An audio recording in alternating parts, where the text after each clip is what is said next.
Chaquis Maliq is a singer, a songwriter, a producer, and by the way, she has a one-woman band. In this edition of Quintin's Close-Ups, I sit down with Chaquis one-on-one. And be sure to download the free Quintin's Close-Ups app in your Apple or Google Play stores. Well, Chaquis, it is so good to see you. So good to see you too. To meet you for the first time. Exactly. We've actually following each other on Twitter. Yes. And a lot of people describe you as a singer, songwriter, producer, and a one-woman band. How would you describe you? That is exactly how I would describe me. But I would add eccentric soul to it. Why eccentric soul in your mind?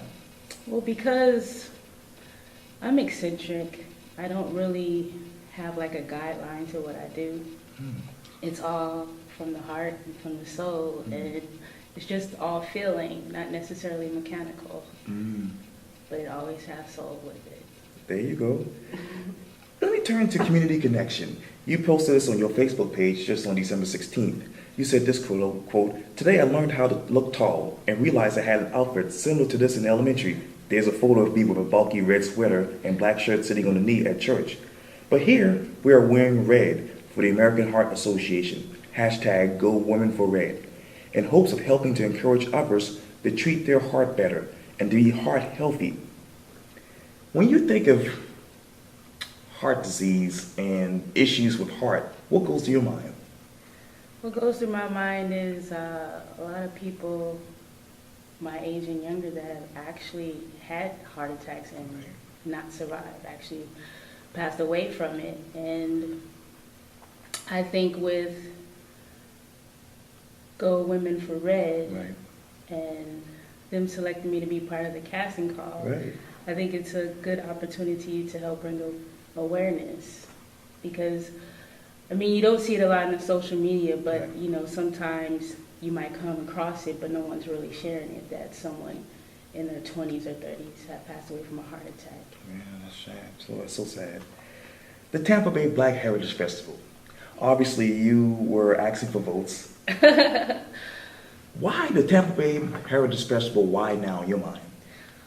Well, I heard about the festival, I think maybe a year ago, and we couldn't find, me and my team couldn't figure out how to get me in the festival. Then this year they had an opportunity for other regional artists, and then it turns out we had to have votes. Yeah, of course. And I'm not one of those people to, you know, try to, hey, I need your vote for this, I need this, I need that. I'm really just not like a forceful type artist. But I am a domestic violence and abuse survivor, and I have not been to Florida since I've come to Charleston. So it's been over 2 years.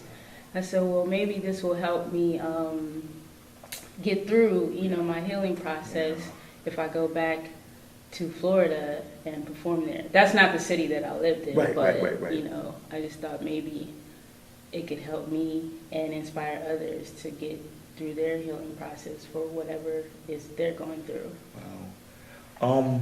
How's that process in your mind? Oh, it's very difficult. It's not an easy task. For some people, it could take a lifetime. Right. You know, it depends on, you know, how devastated you are and how much support you have. But I have a lot of support from my fans, Yes. believe it or not. So they've been helping me a lot, especially through my art.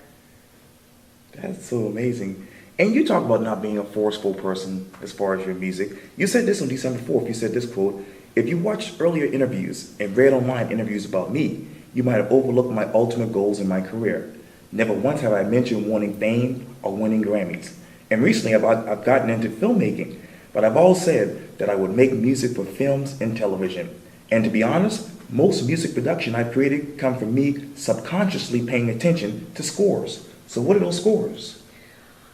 It could be, I can't think of any particular movie at the moment, but I know, like, I've always been into a lot of Eddie Murphy movies as a kid. Of course, everyone. So, like, even my first full album called Veracity, well, some people say Veracity. I think it sounds better saying Veracity. Okay. But with that album, if you actually listen to the production there, you can hear a lot of the 80s sound Sure. that comes from those Eddie Murphy movies back in those days, especially like the cop movies. Exactly right. Exactly right. Beverly Hills and all that. Yeah, okay. So let me go back to November 26th and rewind time for you, because you also Okay. said this too. As a part of Chaquis Maliq's healing process and living by her album title, Resilience Eludes Death, Chaquis has finally decided to seek an opportunity to perform in the state of Florida. Maliq fled the state to free herself from domestic violence and abuse, and it's feared she would never be able to visit the state again. Visit the state again? What took you to say, hey, I'm going to do it? I think that's just a part of my personality at times. Mhm. Sometimes you have to go back to the middle, like NDR would say, you know, and to get over, you know, whatever it is that you're going through, a trial, a tribulation, anything, and, you know, to conquer a fear. Mm. So I think if I'm selected to be part of the festival, that would be great. And even if I don't get selected, it still is a great thing that I spoke up about my life and alerted my supporters. And maybe it will inspire them to speak up too Mm. and to conquer their fears. Yeah, you're right about that. And you also posted this too. Quote, today marks the 1-year anniversary of my latest project, Resilience Eludes Death. 1 year later, who is Chaquis Maliq? It happens. It happens. Chaquis Maliq. Yes. Yeah. Who are you, the artist, now? I don't know. I just always think it's a weird question when somebody says, "Who are you?" I don't think there's ever a distinction or an identity for it, because I'm always evolving. I'm always growing. Always trying to figure out what makes me tick or what makes me do the things I do. And since I can remember as a kid, I've just always been eager to do whatever I set my mind to. Mm. And I'm still that way. Yes, yes. So I'm just a woman who has a will, and I'm always determined to find a way to complete whatever it is that I put my mind to. Wow. What else is in your mind as far as your future? My future, as I said before, in some of those Facebook statuses, Right. is to fulfill the dream of scoring films Right. and just being more involved in the film industry. Not necessarily the Hollywood industry, but producing things that we don't necessarily see. There's a lot of reboots and remakes going on right now. And I've noticed that a lot of what people are watching are not actually feeding their minds. So that's what I want to get into. I know I'm doing it through music, Right. but I know that visuals are very hypnotic. Sure. So I'm going to add visuals to the music. So what are people being fed into as far as their minds in your mind? Commercial. A lot of times, I think a lot of us are more consumers than we are producers. Mm. And I'm not much of a consumer, so a lot of times I'm not in the social media conversation. It's because I don't watch Reality TV. yeah, I don't watch that's those things.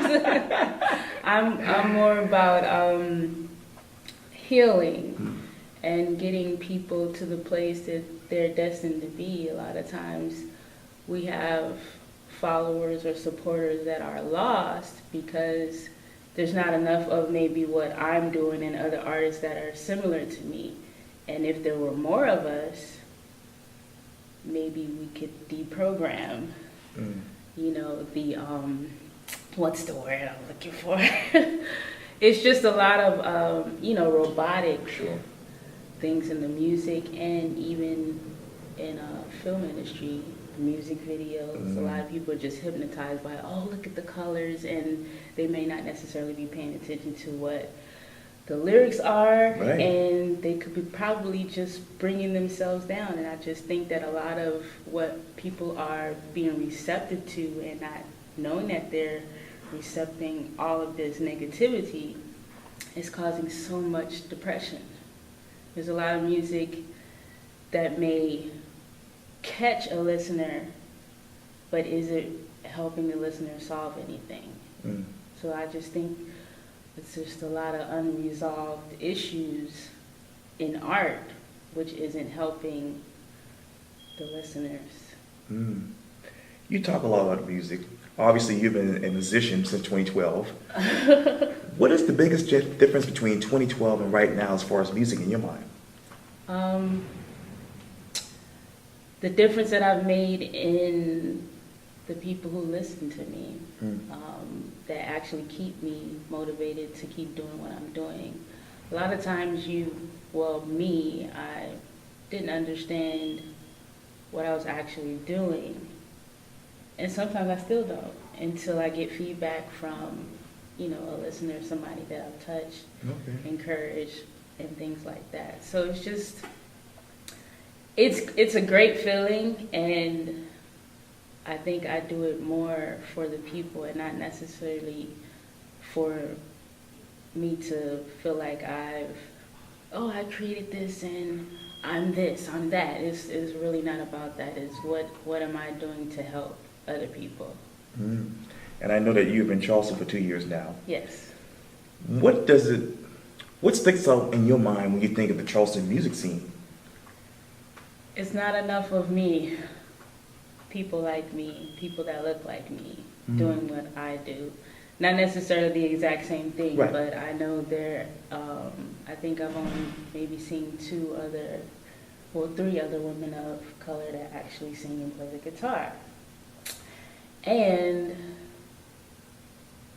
the biggest scene, I guess, for people of color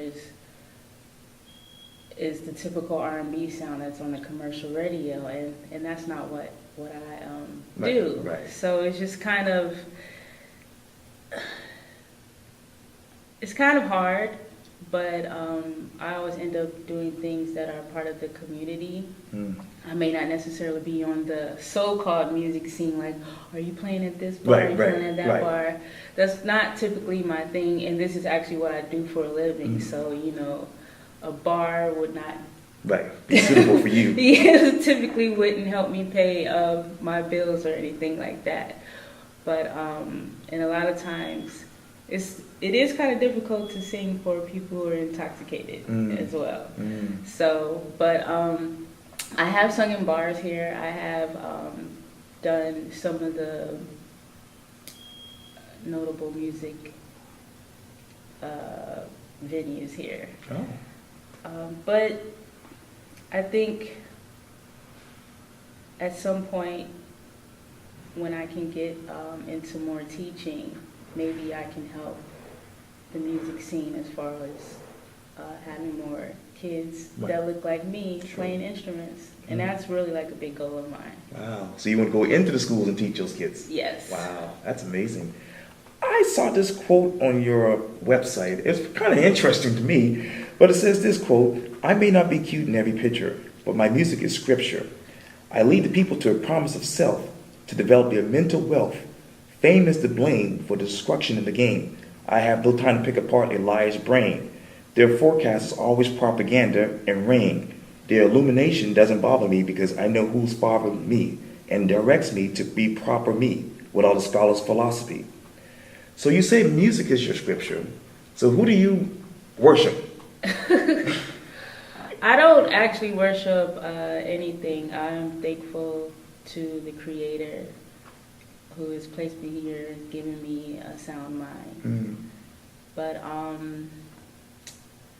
as I was saying before, with the music and things that I've said in my songs, and how I've helped other people, that's why I believe it's scripture, because it's bettering someone instead of doing the opposite.